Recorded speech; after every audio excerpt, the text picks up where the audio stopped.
What's up YouTube? Cliff here from the Sunday Drive, and today we're going to show you how to replace the high pressure fuel pump on your Silverado. We're working on my 2014 with the 5.3 liter. So as I mentioned, we're working on my 2014 Silverado with the 5.3 liter, and unfortunately we need to replace the fuel pump on the truck. This has failed and is getting fuel into my crankcase. Apparently, or surprisingly, at least to me, is that this is not covered under your powertrain warranty. Even though the fuel pump is directly connected to the camshaft and your motor, it's not covered by the powertrain warranty. Like, come on, GM, what's up with that? Like, I love the truck, but this should be covered, like, seriously. So, today we're gonna show you how to replace this on your truck. It's not too difficult. We're gonna give you all the parts that you need to do this job, as well as any special tools, and we're gonna step you through this. Now, the initial symptoms I had of this was a fault code, and the code is, one second, P0175 Powertrain, System 2 Rich Bank 2. I cleared this initially thinking it might have just been, a bad read or something. Everything seemed fine. Maybe a sensor just was acting up. But then I got a second code, P0175 Powertrain, System 2 Rich Bank 2. So at this point I took notice the truck was also starting to act a little bit weird. When I would go to shut it down, there would actually be a little bit of shuddering at the very last step of the shutdown process.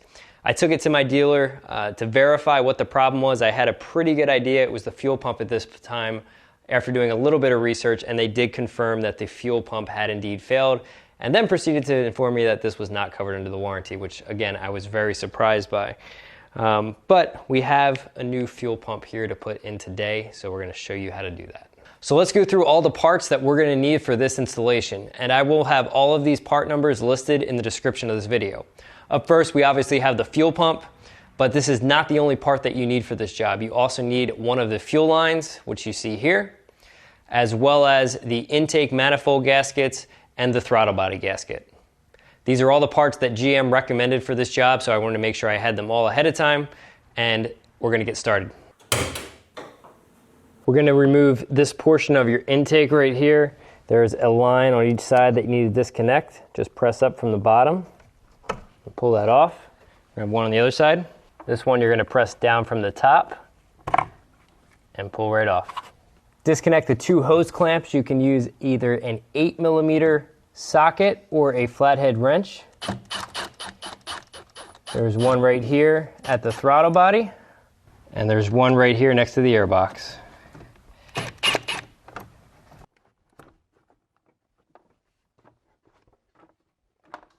That will just lift right out. Now we're going to remove the intake manifold cover. There's a 10mm right up front right here, this post.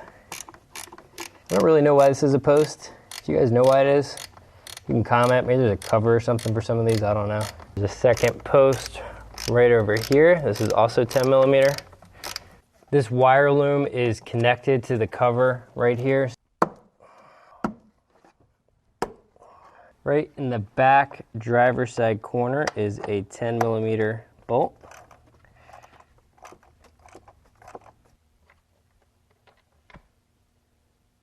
Disconnect the wire loom from the passenger side as well. The final 10mm bolt is back here on the passenger side.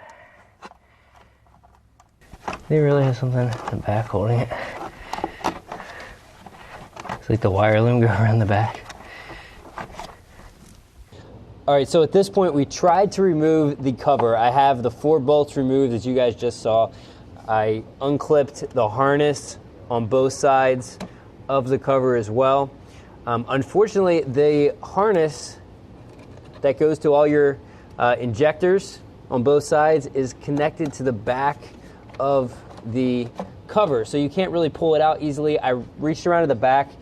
There's no easy way to disconnect that harness. I even tried disconnecting the fuel injectors at the injector ports, and that didn't help at all either. So what we're going to try to do now is just go ahead and directly unbolt the manifold. There are holes inside the cover. As you guys can see, there's like one here, here, and those continue on both sides. There's a total of 10 bolts that hold in the manifold itself, 5 on each side. So we're going to try to remove the manifold with the cover still on, and then once we have that out, hopefully we can look at the back and show you guys where those wires hook up. So maybe you'll have a little better luck than we did at removing this cover.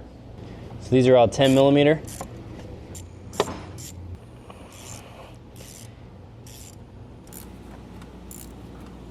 So I just finished getting the passenger side out, and one thing that's really helping is having a thumb driver like this, because once it's loose, you can just quickly spin it.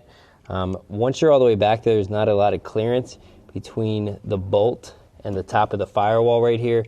So I'm kind of putting it on there with this thumb driver to a 1/4 inch bit driver, and then once it's on there, I'm adding the ratchet wrench.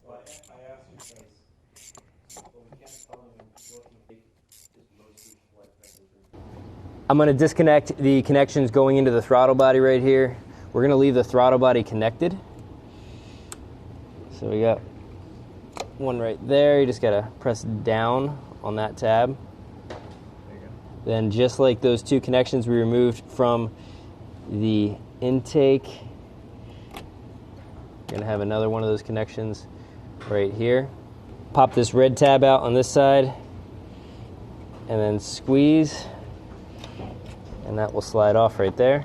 All right, so this clip that's going on that one ends upside down. There's a white clip. You just gotta pop that up and then squeeze right there, just like most of your clips. It's really hard to get off, so just take your time with it. So right here is a hose clamp. Now this might be different on yours. I believe it is this style connection. However, I have a catch can installed on my truck right here, which we have a video that you can watch at the link above. So I have a hose clamp right here rather than a quick disconnect. Now, as far as I can tell, we should be good to lift this up.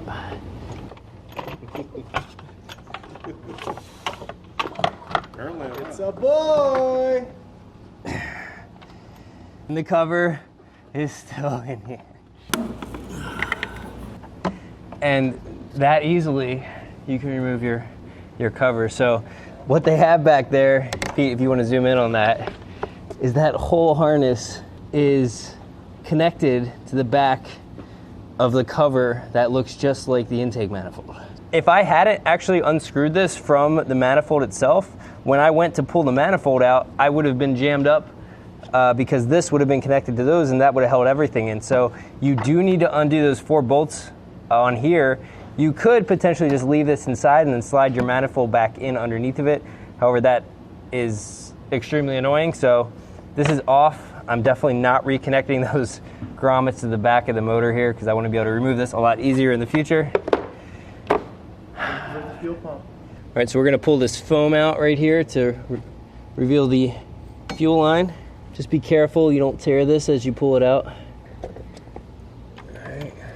So there's our 2 fuel rails, and right at the back is our fuel pump that we need to remove. Now this is a high pressure fuel pump, as we mentioned, so you want to make sure that your truck has been sitting for a little while before you go ahead and disconnect the lines. Before removing the fuel pump, you need to make sure that the camshaft is in the right orientation. Now, according to the official GM instructions, you need to ensure that the high pressure fuel pump roller lifter is oriented properly. The camshaft is at a base circle and the number 1 piston is at top dead center on the exhaust stroke. This is our number 1 piston right here, right up front on the driver's side. And we need to make sure the truck is in neutral, obviously. We have a 24 millimeter socket on the crank, dead center right there. And we're gonna rotate the motor over until this is at top dead center on the exhaust stroke. So we're gonna remove the spark plug on this same cylinder right here so that we can determine when it is at top dead center. So we're gonna pull this spark plug wire out.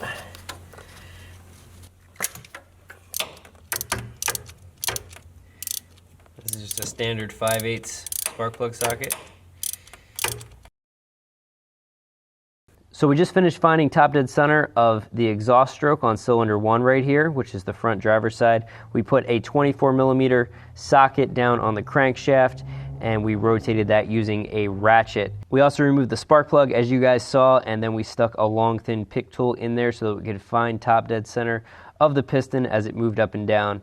Now, cylinder number 1 is first in the firing order, and cylinder number 3 is last in the firing order, but that also means that cylinder number 3 right here goes back around to number 1. So you're going to go through all your cylinders, 1 all the way through till 3, and then it's back to 1.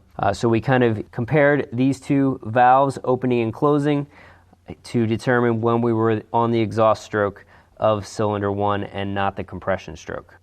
There's a retaining clip right here on this fuel line, so in order to remove that, you need to lift up on this side. The nice thing is they have a nice little retainer right there, so you won't lose that. All right, and with that off, we can now disconnect this side of the fuel line. In order to remove this fuel line, we're going to need to add some flex to it, as this is a hardened line. Even though there's a flex connection right there, there isn't really enough movement. We tried to get that off, but it was getting a little concerning. So back here, it is flexible, but we need to disconnect it from this bracket right here. So in order to do that, we're going to remove this portion of your PCV system, and then this will pop off.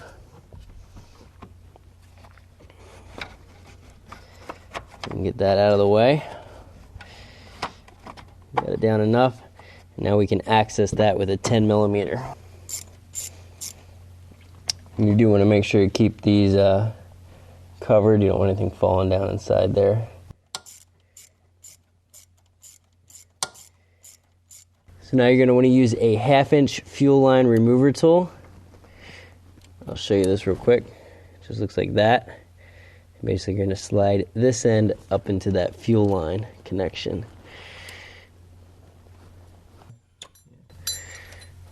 All right, we're going to have a little bit of fuel come out there. All right, so I'm just pulling that fuel line up out of the way so I don't have fuel dripping everywhere. Now we need to disconnect this hard line right here, and this is the line that we do have a replacement for. So this line will be getting replaced. Now you're going to take a 17 millimeter line wrench, and that's what a line wrench looks like, just so you have extra points of contact from a traditional wrench. Poof! It's a little bit of fuel that came out. Now this is the high pressure side, so as far as I can tell, obviously it wasn't anything crazy. When I undid that, a little poof came out, but the truck has been off for about an hour, so you just want to make sure that you do let the truck sit for a little while. I believe that is when the system will depressurize. And we'll crack this side right here too. Okay. Now these are not crazy tight. Now if any dirt gets on these seals, you're at risk of having a leak, so this is most likely why they make you replace this line. You just want to be really careful to keep this as clean as possible. So here's the fuel pump, as you guys have been watching. So there is a connection right here. Now this isn't part of the fuel pump, but I do need to slide it off if I can. And then there is one electrical connection right here for the fuel pump itself that needs to be disconnected. And then there's another connection over here that's also kind of blocking that other bolt, so that makes it nice and fun. There's this connection right over top of the right-hand bolt right here on the driver's side, and unfortunately the way this is set up, you have to push this retaining clip off of this metal bar right here, so it needs to go in that direction.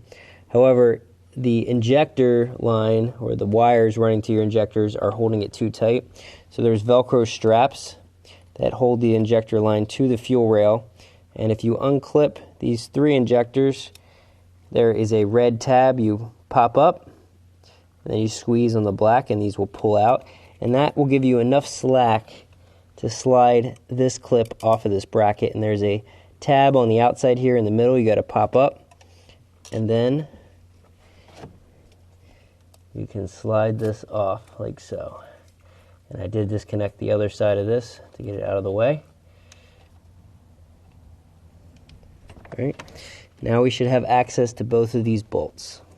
To disconnect the electrical connection to the fuel pump, you just need to pry down on this big tab right there with your finger and pull it off. Now this tab is going to be on the inside towards the firewall, so just reach around and pull that off. There's no clips to release, just got to press on that tab. You can then push that wire out of the way and have access to that left-hand side bolt. Now remove the two 13mm bolts that hold in your fuel pump. Now when you are tightening this new one down, you want to make sure that you tighten it down evenly so that the spring at the bottom, which engages the camshaft, isn't damaged at all. You just want to make sure, as we said, that your number one cylinder is at top dead center of the exhaust stroke so that this will have the least amount of pressure on the spring. Okay.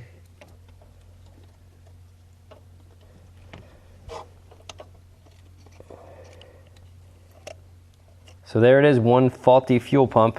I'm not really sure what to look for to see what's failed. I'm guessing there's a gasket or seal up inside this area because you have fuel getting into the crankcase and your motor oil, which is obviously bad. It's going to degrade your oil since this is not a two-stroke. But yeah, so there's the fuel pump out, and now we're going to put the new one in. If you're still unsure about your first cylinder being top dead center, you can get the EN51092 fuel pump installation gauge, and basically this is a depth gauge, and if the cam is at the right position, this will mount flush with the top of the area for your fuel pump to install. Now the nice thing about the fuel pump is it comes with everything you need, at least as far as the fuel pump assembly itself. You have a new gasket right here, as well as a new bracket at the back and two new bolts. So you don't have to worry about sourcing any other parts. They are all included. Now I've went ahead and wiped down the mating surface right here with a clean microfiber cloth. You want to make sure it's free of any contaminants. So you can see there's a little bit of corrosion going on, but I guess that's the nature of a motor with 100,000 miles on it. So we're going to set this down in here. Just really try to keep that gasket nice and clean that's on the bottom. Now something that is very important is you want to make sure that this seats evenly. You don't want the plunger or the spring on the bottom of your fuel pump to get damaged. So every time you turn one of these bolts, you want to turn the other one an equal amount. So I'm gonna take this and just go back and forth and turn them the same amount. Then I'll turn this one an extra turn, and you're just going to keep going back and forth so that your plunger seats evenly.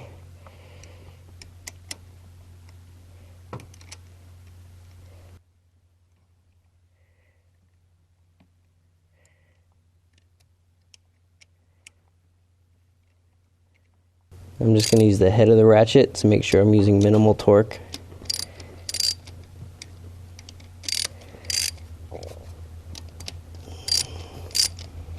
With both bolts snug, now we're going to torque them each down.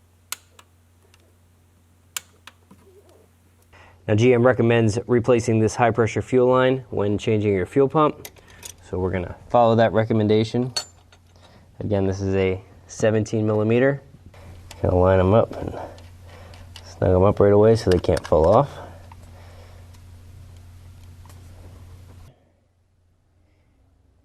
Snug them up. You don't want them loose, that's for sure. Gonna reconnect the electrical connections, and just always make sure that you're reinserting the tabs that get popped up that lock that in place. Now we can reconnect the fuel injectors.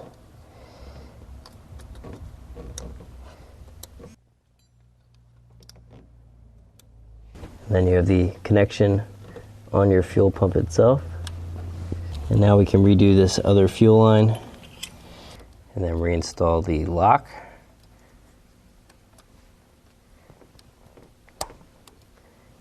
While making sure to cover these so this bolt can't accidentally fall in. Reinsert the bolt that secures this fuel line.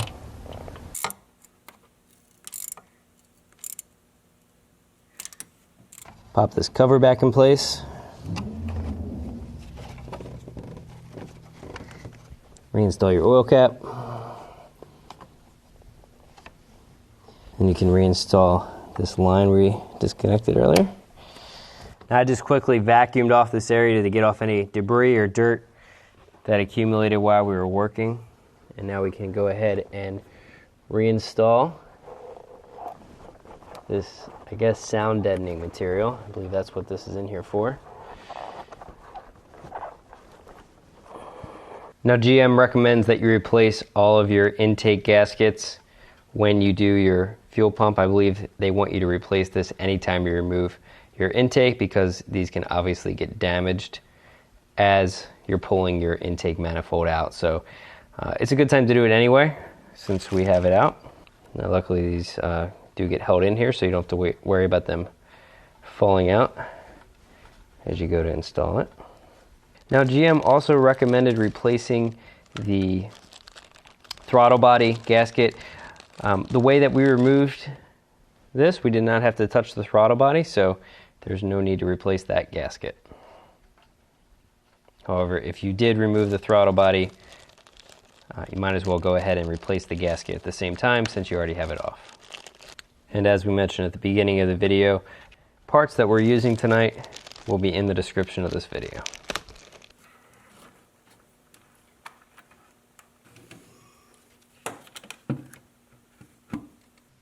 Now the bolts that hold down your intake manifold are captive bolts.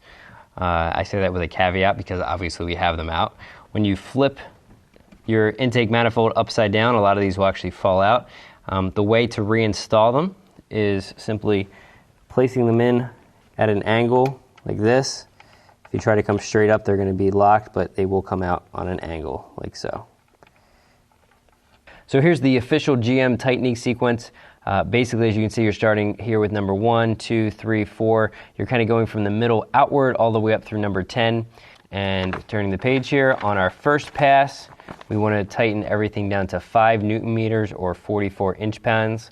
And then on the second and final pass, we are going to tighten everything down to 10 Newton meters or 89 inch-pounds. In both cases, follow the tightening sequence shown right here. Now before tightening anything down, I'm just going to finger tighten these to get all the play out of them. I'm not going to use any torque. As soon as it gets difficult, I'm going to stop. So I'm just getting these all started basically. All right, so I got those all finger tightened. So with our first pass, we're going to go to 44 inch-pounds.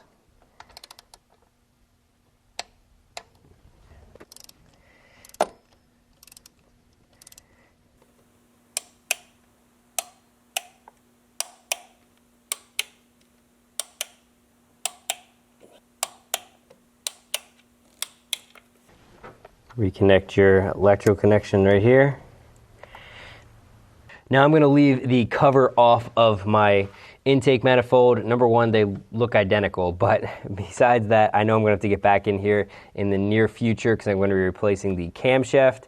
Now I know I could have done this all at once, however I do need to use my truck and I didn't want to be driving it with a bad fuel pump getting fuel into my crankcase. So I went ahead and did that, but I am going to be having a full video guide showing how to change the camshaft, the lifters, valve springs, push rods, a lot of the internals of the motor to get that upgraded so that this lasts me for quite a while longer. So be on the lookout for that video. When it is done, I will link it above and in the description. So we're going to leave that off. That means that these will be loose, these wire looms, and I am never going to reconnect this wire loom in the back because that makes getting that cover off basically impossible. So now we do have this connection. We still need to run back here to the PCV. Now, as I said, this will be a different connection for you. However, because I have the catch can, this is the connection I have here. Check around your engine bay, make sure you have all the tools removed, and then I'm going to go ahead and reinstall the intake and we're going to start the truck up and see how she runs. Don't forget to put your spark plug back in. I almost did, but luckily I remembered. So go ahead and reinstall that. And if you guys need to know how to change your spark plugs on your Silverado, I have a full guide showing how to do that. And you guys can check that out at the link above or in the description of the video.